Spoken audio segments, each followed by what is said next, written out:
SMP swasta Kalam Kristen Kalam Kudus. Oke, nah sahabat cerdas, bagaimana nih, tidak sabar lagi untuk mendengarkan pembelajaran bahasa Indonesia dari Ibu Keti. Tapi sebelum itu, Kakak Senda mau tanya dulu kabar dari Ibu Keti. Halo Ibu Keti, bagaimana kabar Ibu hari ini? Semoga sehat ya dan semangat untuk memberikan pelajaran di hari ini. Iya Ibu Keti. Oke sahabat cerdas, gimana? Masih setia mendengarkan radio Suara Maluku Cerdas karena kita akan memulai dengan pembelajaran bahasa Indonesia di hari ini yang akan disampaikan oleh Ibu Keti. Oke Ibu Keti, silahkan. Halo sahabat cerdas, anak-anak yang kekasih di mana saja Anda berada saat ini, di rumah atau di tempat bermain atau di mana saja, jumpa lagi dengan Ibu Keti. Jangan bosan-bosan ya. Ini kali ketiga loh jumpa dengan Ibu Keti di dalam program belajar Huele Par Belajar. Kalau 2 minggu berturut-turut yang kita sudah lewati, itu Ibu Keti bahas tentang teks persuasif. Dan sekarang Ibu Keti akan lanjut dengan topik atau pembahasan yang baru di saat ini, yaitu teks ulasan. Pasti anak-anak sahabat cerdas yang duduk di bangku kelas 8 SMP, teks ini sudah tidak asing lagi karena bagian teks ini dipelajari pada semester yang sekarang, semester 2. Oke, baik. Nah, pasti kalian juga semua sehat ya. Walaupun sekian lama di rumah, tapi tidak menyorot kalian punya semangat untuk belajar. Dan saat ini sebelum belajar, mari Ibu Keti ajak kita semua berdoa menurut keyakinan kita masing-masing. Dan kita berdoa sebelum kita mulai pelajaran ini. Kita berdoa.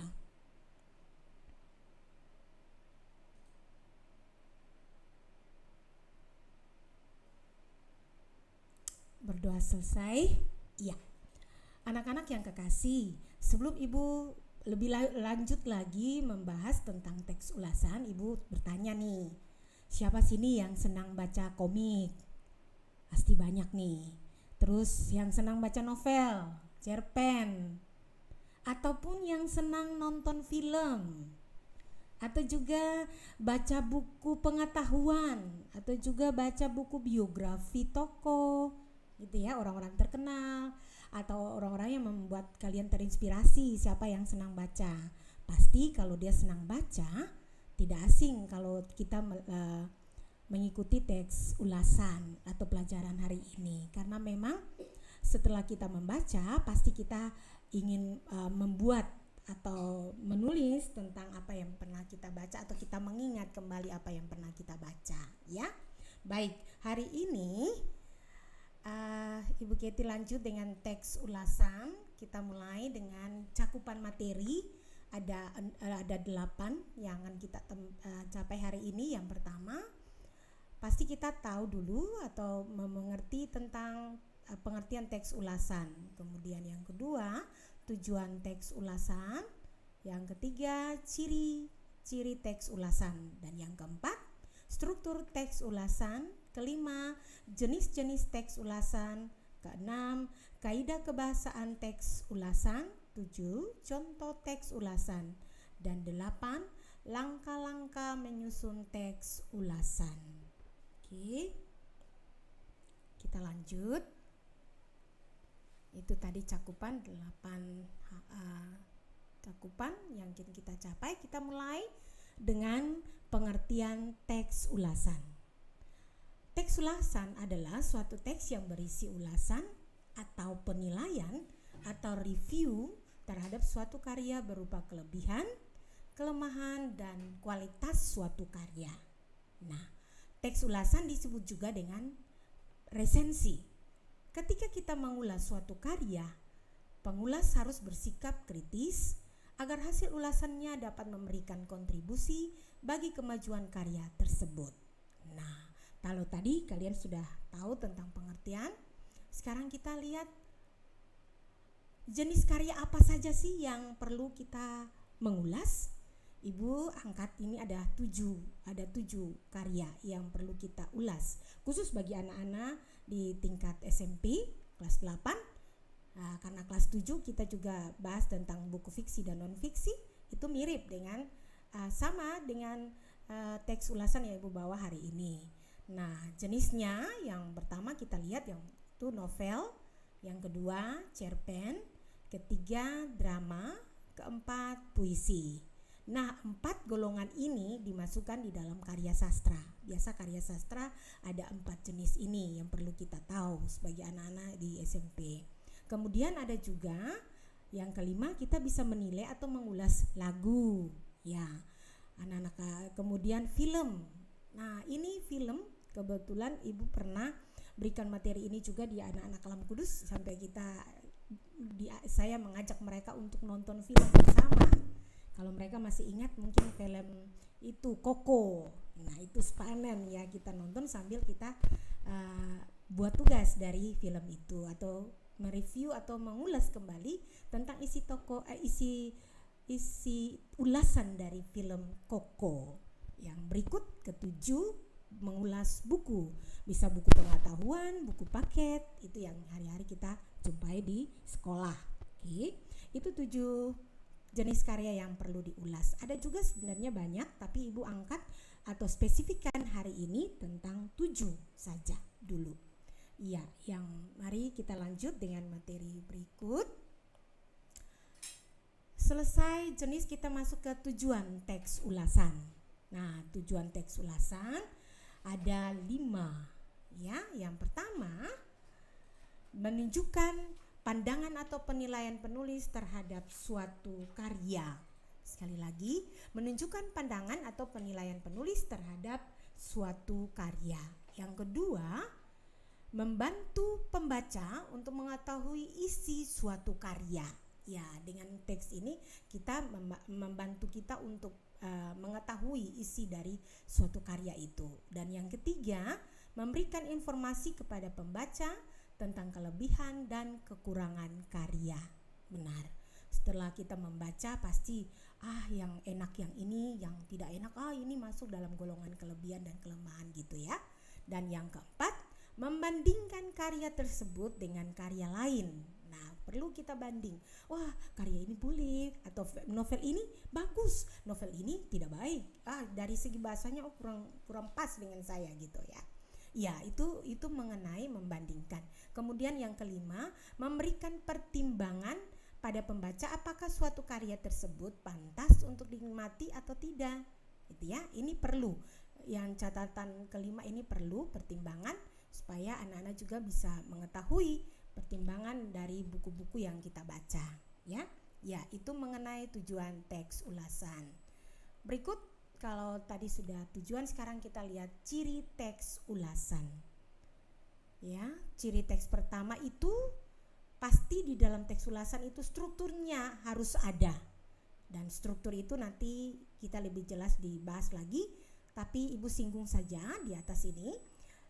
Strukturnya itu terdiri dari orientasi, tafsiran, evaluasi, dan rangkuman. Nah, itu mengenai ciri pertama. Karena ciri teks ulasan harus punya struktur. Dan ciri kedua, membuat informasi berdasarkan pandangan atau opini penulis mengenai suatu karya atau produk. Ya, membuat informasi berdasarkan pandangan. Atau kita membuat pandangan, membuat opini tentang penulis mengenai suatu karya atau produk itu. Dan yang ketiga, opininya berdasarkan fakta yang diinterpretasikan.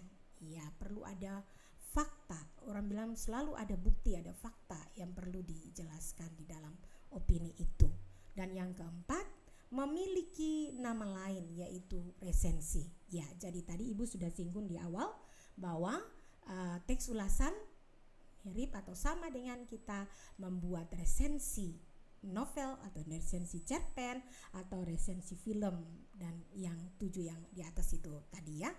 Oke, yang berikut itu tentang nama lain dari teks ulasan sama dengan resensi. Oke, kita lanjut tentang struktur. Nah, tadi Ibu sudah singgung di awal tadi bahwa struktur teks ulasan ada 4. Ya, perlu kalian ketahui lagi. Ya, yang pertama orientasi. Maaf, itu kurang i yang Ibu lupa ketik. Kemudian yang kedua tafsiran, dan yang ketiga evaluasi, 4 rangkuman. Sekali lagi, struktur teks ulasan terbagi atau terdiri dari 4 bagian. Yang pertama orientasi, yang kedua tafsiran, yang ketiga evaluasi, dan yang keempat rangkuman. Nah, mari kita lihat penjelasan masing-masing struktur ini ya, sahabat cerdas dan anak-anak yang ada di rumah. Nah, pertama kita mulai dengan orientasi. Nah, orientasi merupakan bagian pertama yang menjelaskan tentang gambaran umum sebuah karya, baik film, drama, novel, cerpen, dan lain-lain, maupun sebuah buku yang akan diulas. Bagian orientasi memberikan penjelasan kepada pembaca mengenai apa yang akan diulas. Jadi perlu ada pengulasan awal ya tentang latar belakang tokoh, tempat kejadian, dan lain-lain, itu perlu diulas di sana. Ya, itu yang pertama mengenai orientasi. Nanti berikutnya kita akan menentukan sama-sama di dalam teks novel atau film. Kita tentukan orientasi itu letaknya di mana. Nanti Ibu akan jelaskan lagi. Kita lanjut dulu dengan struktur yang kedua, yaitu tafsiran. Tafsiran merupakan bagian yang berisi penjelasan detail mengenai sebuah karya yang diulas.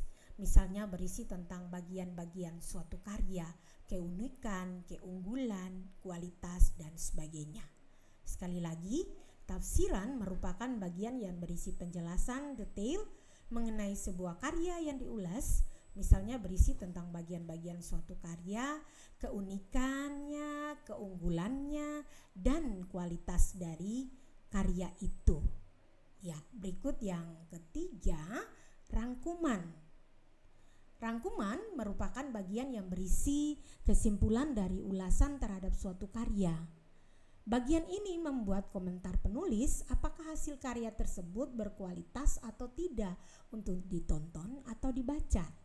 Nah, kata ditonton itu pasti ada film, ada drama, itu masih masuk bisa kita nonton. Kalau dibaca banyak novel, cerpen, kalau kalian pasti ada juga yang suka komik ya, apalagi novel-novel Korea. Wow, mereka sahabat cerdas paling pasti ingat itu. Sekarang ini lagi demam seperti itu ya, cerpen-cerpen atau novel Korea beserta film-film Korea. Ibu Keti pasti akan ketinggalan kalau tidak ikut perkembangan itu ya. Jadi pasti anak-anak sahabat cerdas senang membaca juga. Itu mengenai rangkuman lah ya. Kemudian kita melihat evaluasi. Evaluasi merupakan bagian yang berisi pandangan dari pengulas mengenai hasil karya yang diulas. Ya, pandangan-pandangan penulis. Pada bagian evaluasi ini, pengulas atau penulis akan menyebutkan bagian yang bernilai atau kelebihan dari karya tersebut, ataupun bagian yang kurang bernilai atau kekurangan dari karya tersebut. Mirip dengan tafsiran juga, tapi evaluasi lebih spesifik membahas kekurangan dan kelebihannya ya dari suatu karya. Oke, kita lanjut. Berikut kita lihat. Nah, kalau sudah tahu ciri, kita sudah tahu tujuan, ciri, struktur, sekarang kita melihat jenis-jenis teks ulasan. Ya, yang pertama, jenis teks ulasan ini terbagi atas 3 bagian besar. Yang pertama itu teks ulasan informatif. Jenis sisi ini berisi gambaran singkat, umum, dan padat dari suatu karya, menjelaskan bagian-bagian terpenting saja dan menekankan keunggulan dan kekurangan dari karya yang tengah diulas. Kemudian yang kedua, teks ulasan deskriptif. Jenis ini membahas secara mendetail pada tiap bagian-bagian suatu karya. Teks ulasan jenis ini pada umumnya dilakukan pada karya fiksi guna mendapat gambaran yang jelas tentang manfaat, informasi, dan kekuatan argumentatif yang disalurkan penulis di dalam suatu karya. Nah, tadi ada kalimat atau kata yang menjelaskan bahwa ada karya fiksi. Nah, Ibu mungkin singgung sedikit tentang fiksi dan non-fiksi. Kalau fiksi, karya fiksi itu seperti yang Ibu jelaskan awal pertemuan kita tadi. Ada novel, ada cerpen, ada drama, ada puisi. Sedangkan kalau buku non-fiksi itu buku-buku pengetahuan, buku biografi, ya, atau buku-buku paket yang kalian baca di sekolah. Itu mengenai ulasan deskriptif, dan ia teks ini banyak menjelaskan tentang gambaran yang manfaat, informasi, dan kekuatan argumentatif yang disalurkan penulis di dalam suatu karya. Ya, itu mengenai teks ulasan deskriptif. Dan yang ketiga, teks ulasan kritis. Nah, teks ini, jenis ini lebih terperinci terhadap suatu karya dengan mengacu pada metode pendekatan ilmu pengetahuan tertentu. Nah, resensi ini dibuat dengan sangat objektif dan kritis, bukan hanya pandangan pembuat ulasan. Ya, jadi itu tiga jenis teks ulasan. Yang Ibu ulang lagi, teks ulasan informatif, teks ulasan deskriptif, dan teks ulasan kritis. Ya, baik. Kita lanjut. Nah, ini bagi Ibu yang masuk di dalam unsur kebahasaan ini agak berat ya bagi kalian. Tapi Ibu percaya kalau kalian mengikutinya dengan cermat, pasti kalian bisa memahami. Unsur kebahasaan teks ulasan itu ada beberapa unsur. Yang pertama sekali yang perlu kita lihat, ada kata sifat atau kata sifat sikap. Nah, kata sifat sikap adalah kata yang berfungsi untuk mendeskripsikan pelaku dalam hal penampilan fisik atau kepribadiannya. Nah, contoh misalnya lembut, ramah, dermawan, dan bijaksana. Tapi ada juga loh yang penampilan fisiknya seram atau menakutkan, kejam, ya, itu kasar, ya, itu masuk di dalam kata sifat sikap, ya. Berikut yang kedua, kata benda dan kata kerja. Kata benda nama lain nomina, dan kata kerja verba. Kata benda adalah kata yang mengacu pada manusia atau binatang, ya, itu binatang, benda, dan konsep atau pengertian. Ya, sekali lagi, kata benda itu mengacu kepada manusia, binatang, benda, dan konsep atau pengertian. Sedangkan kata kerja adalah kata yang mengandung makna perbuatan atau aksi, proses atau keadaan yang bukan sifat. Itu ya, itu yang perlu kalian ketahui. Perbedaan mengenai kata benda di dalam teks ulasan dan kata kerja. Yang berikut ini dibilang metafora atau metafora adalah pemakaian kata atau kelompok kata bukan dengan arti yang sebenarnya, melainkan sebagai lukisan yang berdasarkan persamaan atau perbandingan. Contohnya, tulang punggung dalam kalimat pemuda adalah tulang punggung negara, atau dia menjadi penggerak, motor penggerak atau pembangun di dalam negara, yaitu kaula muda. Ya, kalian sebagai remaja yang akan nantinya sampai kepada pemuda juga, kalimat ini bisa cocok untuk kalian, tulang punggung bangsa dan negara ke depan. Oke, berikut yang kebahasan berikut yaitu kalimat. Nah, perlu kalian ketahui bahwa dalam teks ulasan ini ditandai dengan adanya kalimat kompleks atau kalimat majemuk. Baik kalimat majemuk setara maupun kalimat majemuk bertingkat. Itu perlu kalian ketahui ya. Dan yang berikut yaitu kata rujukan. Kata rujukan adalah kata yang merujuk pada kata lain yang menunjukkan keterkaitannya. Contoh, Indonesia memiliki iklim musim tropis. Dengan iklim ini, Indonesia memiliki beragam flora dan fauna. Rujukannya itu Indonesia memiliki beragam atau memiliki iklim musim tropis. Ya, itu mengenai unsur kebahasaan yang bisa Ibu angkat dalam teks ulasan. berikutnya. Nah, kalau tadi Ibu sudah jelaskan semua mengenai teori dari teks ulasan itu. Sekarang kita akan lihat contoh bagaimana kita mengulas. Ini memang ada banyak sih contoh atau ulasan novel dan film, drama, puisi dan lain-lain. Tapi hari ini Ibu angkat 2 saja. Yang pertama, kalian pasti deman sebelum virus corona ini datang. Kalau tidak salah itu di XX1 di MCM itu film Dylan lagi ngetop itu. Sampai saya juga pernah diajak loh oleh anak-anak wali. Ibu, kapan kita nonton film Dylan? Baru pertama muncul di Ambon katanya. Ya nanti aja saya jawab seperti itu. Mereka penasaran. Akhirnya bilang, Ibu ada yang sudah pergi. Nah, mari di kesempatan ini sahabat cerdas dan anak-anakku yang ada di rumah, Ibu mengulas tentang satu karya, yaitu novel dan film, tapi judulnya sama, yaitu novel Dylan. Ya, mari kita lihat pertama tentang novelnya dulu.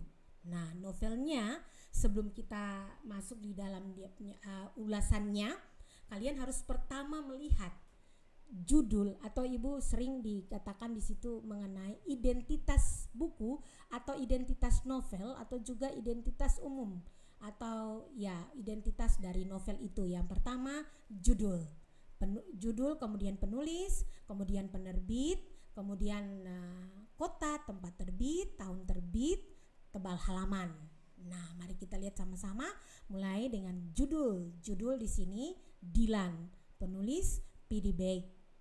Bike. Kemudian penerbit Pastel Book. Kemudian kota terbit Jalan Cinambo nomor 135 Cisaranten Wetan, Ujung Berung, Bandung. Kemudian tahun terbit, cetakannya yang pertama itu cetakan ke 13 Juli 2015. Kemudian tebal halaman 332 halaman. Nah, kalau tadi Ibu singgung di atas struktur, nah kita lihat mengenai novel dengan urutan struktur yang pertama. Anda akan melihat di sana orientasi. Pertama, gambaran umum kan seperti itu di orientasi. Jadi Dylan, dia adalah Dylanku. Tahun ini novel ini sudah terbit yang pertama itu tahun 1990. Adalah judul dari novel karya P.D. Bike. P.D. Bike adalah penulis yang mempunyai selera humor yang tinggi. Ia berasal dari Bandung. Di novel ini ia menceritakan seorang perempuan bernama Milea Adnan Husain. Ia menjadi tokoh aku dalam cerita ini. Ia tinggal di Jakarta, kawasan Slipi, tetapi ia bersama keluarganya harus pindah ke Bandung, kawasan Buah Batu. Di sana ia tinggal di rumah bekas neneknya. Ia pindah dikarenakan harus mengikuti ayahnya, seorang tentara yang harus pindah tugas ke Bandung. Nah, orientasi yang tadi Ibu jelaskan di atas itu gambaran umumnya. Jadi Dylan itu di novel ini terbit tahun berapa, judulnya apa, kemudian siapa pengarang, latar belakang tentang penulis itu sedikit, dia humoris ya, seleranya humorisnya yang tinggi, kemudian berasal dari mana, kemudian menceritakan tentang tokoh di dalam novel ini menceritakan seorang perempuan bernama Milea, dan ya dia adalah tokoh yang dibilang tinggal di kawasan Slipi. Itu menjelaskan tentang gambaran-gambaran umum, tempat tinggal, juga alasan pindah ke Bandung karena apa. Nah, itu masuk di dalam struktur orientasi, pengenalan tokoh, tempat, latar suasana dan sebagainya. Ya, itu mengenai orientasi. Ya, berikut kita lihat mengenai tafsiran dari novel Dylan ini. Pada bab pertama, P.D. Bike menceritakan tentang Milea. mulai dari pengenalan tokoh, menceritakan kisah asmara, sampai kejadian-kejadian yang akan membuat pembaca tertawa oleh suasana. Dimulai dari Melia. Melia ini mempunyai pujaan hati di Jakarta bernama Beni. Tetapi ia sudah tidak suka pada Beni karena Beni sangat kasar terhadap dirinya.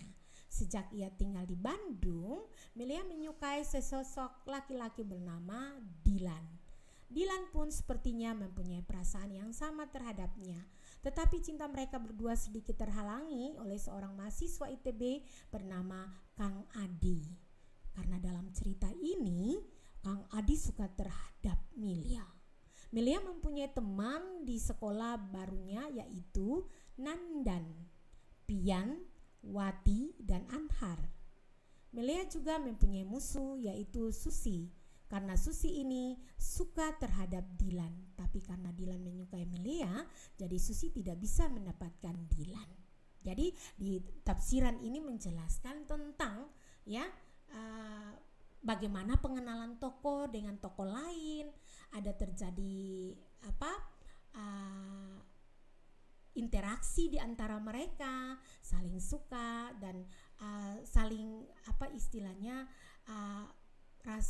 mulai ada rasa cinta di antara mereka, itu digambarkan. Kemudian ada digambarkan juga tentang sejak di Bandung ada sosok teman di sekolah barunya, kemudian ada musuhnya.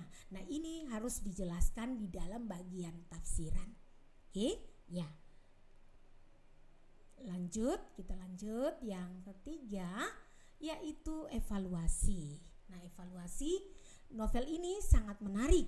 Nah, dijelaskan dan disajikan dengan bahasa yang unik dan sederhana.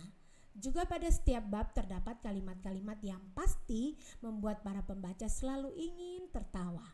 Karena jika kalian tahu, P.D. Baik sangat cerdas dalam memilih kata-kata lucu untuk diselipkan dalam novel ini. Buku ini juga menceritakan suatu hal dengan rentetan dan teliti sehingga pembaca tidak harus bingung akan alur pada novel ini. Jadi runtunnya sistem penceritaan dalam novel ini mulai dari dari pengenalan tokoh sampai kepada pengenalan karakter-karakter dari masing-masing tokoh, kemudian ada juga latar tempat, waktu, suasana dan lain-lain, itu dijelaskan semua pada sisi evaluasi ini ya. Dan yang berikut keempat, rangkuman. Buku ini sangat dibutuhkan oleh remaja. Buku ini mengisahkan agar kita tidak mudah patah semangat dalam melakukan sesuatu hal. Novel ini menceritakan kisah cinta, jadi sang pembaca bisa merasakan hal yang romantis, lucu, dan menarik ya bagi pembaca. Oke. Nah, kelebihan dari novel ini kita bisa lihat bahasanya yang ringan, membuat novel ini mudah untuk dipahami. Kemudian gaya bahasa pada novel ini sama seperti kita berbicara pada umumnya. Jadi asik untuk dibaca. Dan yang ketiga, banyak makna yang baik untuk dipahami. Kemudian yang keempat, cerita yang unik dan karakter yang juga unik dari masing-masing tokoh. Oke, berikut mengenai kekurangannya. Kekurangan dari novel ini, penulis berpikir atau saya kira hampir tidak ada kekurangan pada novel ini. Namun setiap ciptaan manusia tidak ada yang sempurna. Nah, itu terjadi proses ulasan di sana. Kalimat ini Ibu tekankan bahwa perlu ada kita mengulas ya. Jadi manusia tidak sempurna. Pasti ada kelebihan, ada kelemahan yang dibuat di dalam buku-buku atau karyanya. Menurut penulis, kekurangan hanya terletak pada sebagian bahasa yang menggunakan bahasa Sunda. Ya, banyak kalau kita baca secara langsung, maklum saya dibatasi oleh waktu, jadi saya tidak mungkin baca secara keseluruhan kisah novel ini pada acara-acara seperti ini. Tapi kalau sahabat cerdas dan anak-anak yang ada di rumah yang punya koleksi atau bisa juga cari di search di Google, bisa kalian baca ya secara rinci tentang novel ini, Dilan ya. Tapi untungnya sang penulis juga membuat terjemahan bahasa Indonesianya agar kita bisa memahaminya. Jadi itu kekurangannya ya, menggunakan dialek atau bahasa Sunda ada di dalam sedikit dominan ya.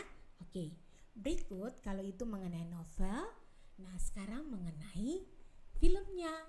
Nah, pasti kalian ingat itu. Ya, sahabat cerdas, ada yang sudah pernah pergi nonton di XX1 di MCM sebelum corona, ini pasti dia sudah tahu. Dan bisa juga di YouTube, kita bisa nonton bebas ya. Nah, judul Dilan 1990. Sutradara Fajar Bustami, produser Odi Mulya Hidayat, penulis Pidi Baik, distributor Falcon Pictures. Rilis Januari 2018, baru saja dirilis kembali dari novel yang aslinya, kemudian difilmkan dan dipopulerkan di akhir di Januari 2018, dan demannya juga masih sampai di kota kita atau di provinsi dan kota kita, Maluku dan Ambon ya. Anak-anak lagi deman itu, kalau tidak salah itu awal Januari 2020 atau Desember itu semangat sekali, bioskop penuh ya, dirilis itu tahun 2018. Jadi kita mengulas dengan informasi umum ini. Kemudian bahasa yang menggunakan bahasa Indonesia. Ya. Kalian akan melihat para pemain. Yang pertama Iqbal Diafakri, Rabdan, dan 2 Vanessa Priscilia, 3 Yoriko Angeline, 4 Brandon Salim, 5 Sulfa Maharani, 6 DB Adrios Arianto, dan 7 Gusti Rahyan. Ya, itu para pemain yang sengaja Ibu coba angkat buat baca untuk kalian juga dengar ya.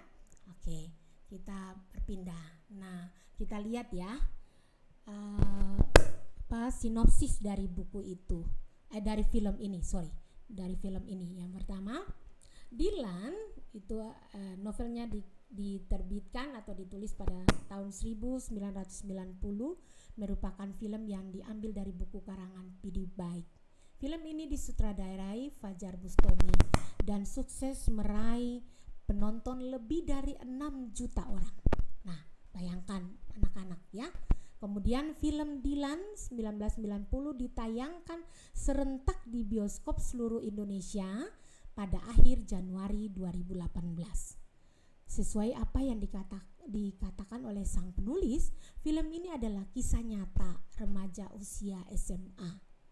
Nah, Melia merupakan anak pindahan dari Jakarta yang kemudian bersekolah di sekolah yang sama dengan Dilan. Sedangkan Dilan adalah anak seorang tentara yang aktif di geng motor. Pertemuan pertama mereka terjadi saat Melia berjalan menuju ke sekolah. Kala itu, Dilan menyapa dengan kata-kata ajaib. Dilan berkata bahwa ia dan Melia akan bertemu di kantin siang nanti. Nah, ini sinopsis.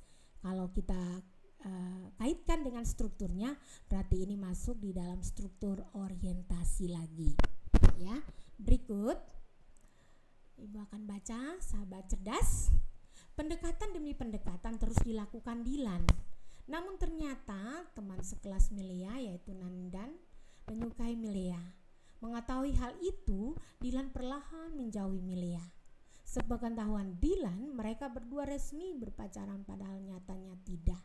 Hingga pada akhirnya Melia berkata melalui sahabat Dilan yaitu Pian bahwa ia dan Nandan tak menjalin hubungan. Dilan kembali mendekati Melia. Hari-hari indah mereka lalui bersama. Entah itu di sekolah, sepulang sekolah hingga di rumah. Akhirnya Dilan dan Melia resmi berpacaran. Cara Dilan mengungkapkan perasaan pun cukup unik. Ia menggunakan sebuah materai dan buku. Wow, luar biasa ini cara modern. Ya, materai dan buku. Di dalamnya tertulis kata-kata tentang dirinya dan Melia yang resmi berpacaran dan juga tanggalnya. Ini bisa masuk juga dikaitkan dengan kalau menulis semua ini masuk di cara membuat atau menulis buku harian juga ya. Ya, baik sahabat cerdas dan anak-anak, kita lanjut. Film Dilan adalah film yang sangat identik dengan kehidupan remaja. Ya, ibu pikir kalian juga dari kelas 7, 8, dan 9 ada di dalam masa-masa remaja. Jadi perlu sekali untuk juga kalian ketahui hal-hal seperti ini. Bukan menganggap ini sebagai suatu hal yang tabu, tapi perlu dipelajari untuk kalian juga harus waspada diri dari sekarang. Kemudian lanjut, pacaran atau tawuran hingga konflik sesama teman. Film ini sukses membuat baper. Ya, penonton ini lagi istilah baper. Pasti kalian tahu ya, baper itu apa? Itu. Terutama para wanita. Dilan menampilkan sosok lelaki yang diidam-idamkan. Latar film ini juga sangat sesuai dengan judulnya, yaitu tahun 1990. Properti yang dikenakan pun tak melenceng dari tahun 90-an. Sayangnya, film Dilan 1990 bukan suatu film secara keseluruhan sesuai dengan novelnya. Film ini merupakan film bagian pertama yang akan ada lanjutannya. Sehingga akhir dari film dinilai nanggung namun membuat penasaran. Tak hanya kalangan remaja, seorang yang telah dewasa pun bila menontonnya akan teringat kenangan masa muda, tepatnya tahun 1990-an.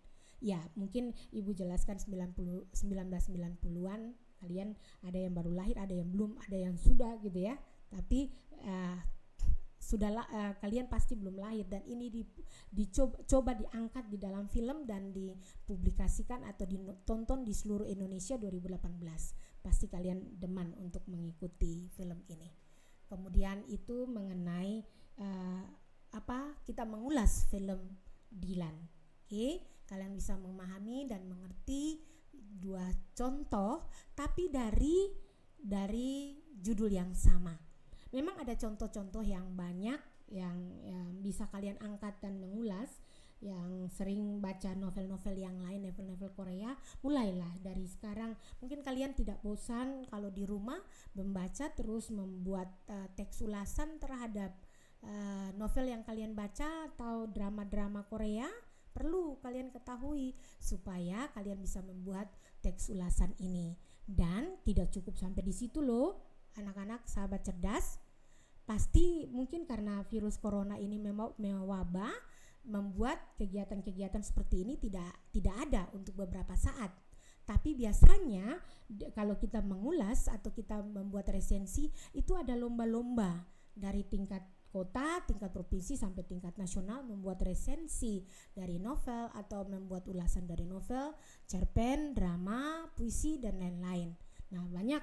Kalau kalian yang suka menulis atau suka membaca, itu beruntung supaya menambah kalian punya wawasan dan pengetahuan untuk mengulas suatu karya orang lain, ya, yang menambah kalian punya wawasan, bisa membangkitkan semangat, terinspirasi dari novel, cerpen, ya, atau buku-buku yang kalian baca.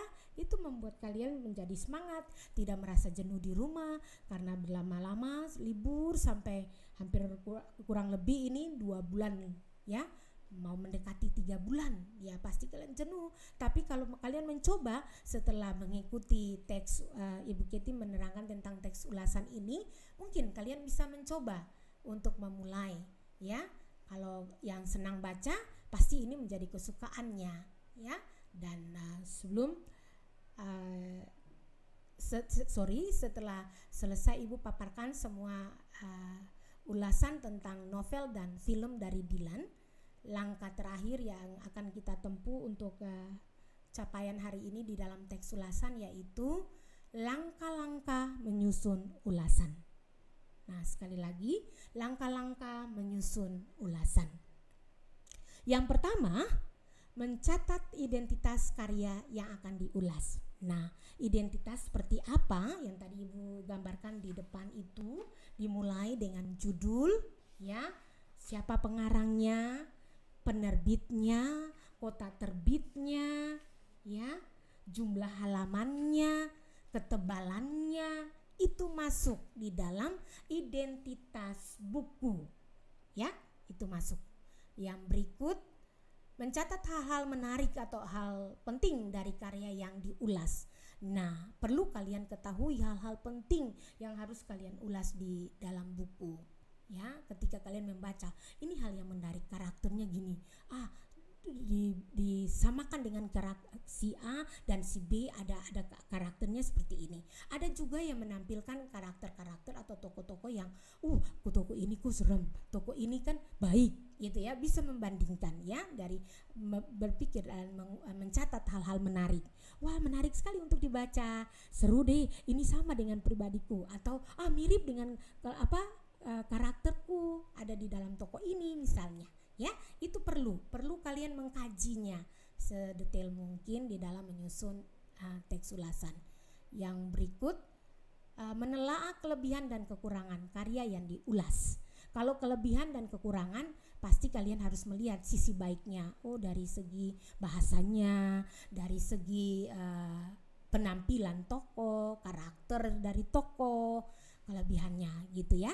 Kemudian dia punya bahasanya mudah dijangkau, dicerna oleh kalangan remaja gitu ya, menggunakan bahasa daerah yang cukup familiar dengan kita, bisa didengar, bisa ditonton, dan bisa dibaca seusia kalian misalnya. Itu kelebihan-kelebihan dari buku. Kemudian kekurangannya, buku ini tidak dijelaskan banyak tentang karakter dari tokoh-tokoh yang ditampilkan, atau juga gambar dari novel ini tidak baik, kertasnya murahan seperti itu. Kemudian biografi tokohnya menampilkan hanya sebagian kecil, tidak secara runtun dibahas. Nah, itu yang dimaksud dengan mengulas. Kalian memberi kelebihan dan kekurangan dari karya-karya yang kalian baca itu ya. Oke. Kemudian berikut yang keempat, merumuskan kesimpulan tentang isi dan kesan-kesan karya secara keseluruhan. Ya, langkah menyusun teks keempat yaitu merumuskan kesimpulan dari novel atau film Dylan ini. Sebagai remaja kita harus ini kisah nyata dari kehidupan seseorang, diangkat ke novel dan disadurkan dan dibuat ke dalam film dan dipublikasikan secara bersama di seluruh Indonesia tahun 2018, dan itu banyak penggemar, kurang lebih 6 juta orang yang nonton film ini, banyak sekali ya. Nah, ini yang dibilang merumuskan kesimpulan tentang isi atau kesan-kesan yang terdapat di dalam suatu teks yang Ibu contohi, teks ulasan dari novel Dylan dan film Dylan. Kemudian yang terakhir, yang kelima, membuat saran-saran untuk penikmat atau karya. Setelah membaca, yang perlu kalian sarankan, buku ini mudah dibaca, bisa dijangkau oleh kalangan remaja, tidak berlebihan, tidak menampilkan hal-hal yang membuat kita berpikiran yang buruk atau negatif, tapi mempengaruhi kita untuk menjadi orang-orang yang sekalipun di dalam pergaulan kita harus tetap menjaga. Kemudian hubungan seseorang dan dalam hubungan dengan sesama di kelas atau teman di kelas, baiklah kita menjalaninya dengan baik ya, tidak menganggap atau merendahkan atau meremehkan orang lain dari kita atau teman-teman kita ya, misalnya contoh-contoh atau memberi saran seperti itu ya bagi penikmat karya. Oke, Ibu berpikir kita materinya sampai di sini. Sekian dan terima kasih.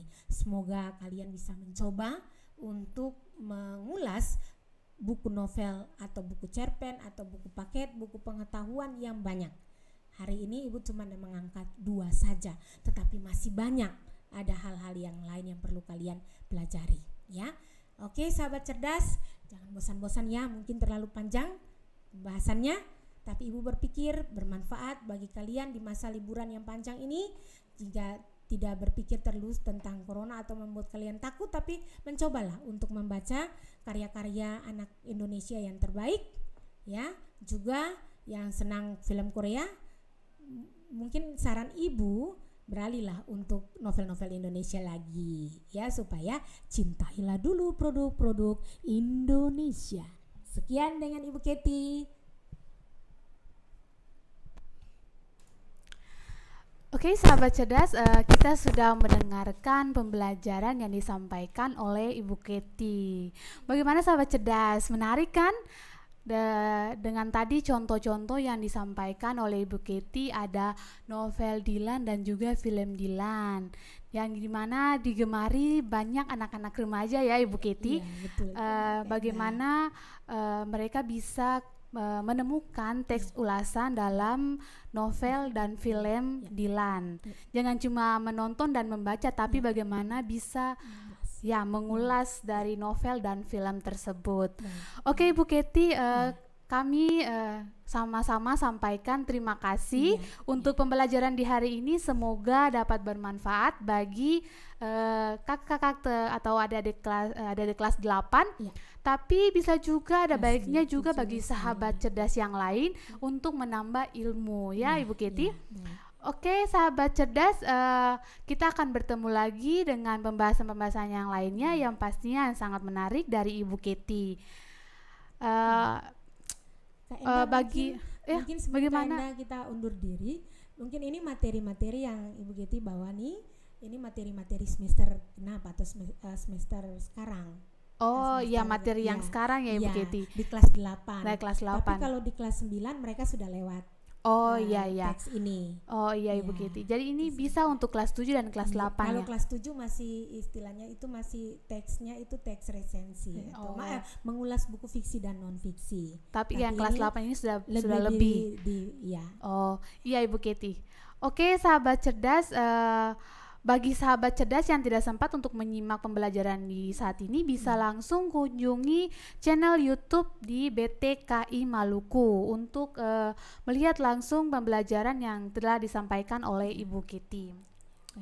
Oke, sahabat cerdas, sebelum Kakak Senda mengakhiri program acara WL Belajar saat ini, Kakak Senda akan kembali lagi memutarkan Mars Wajib Belajar bagi sahabat cerdas semua.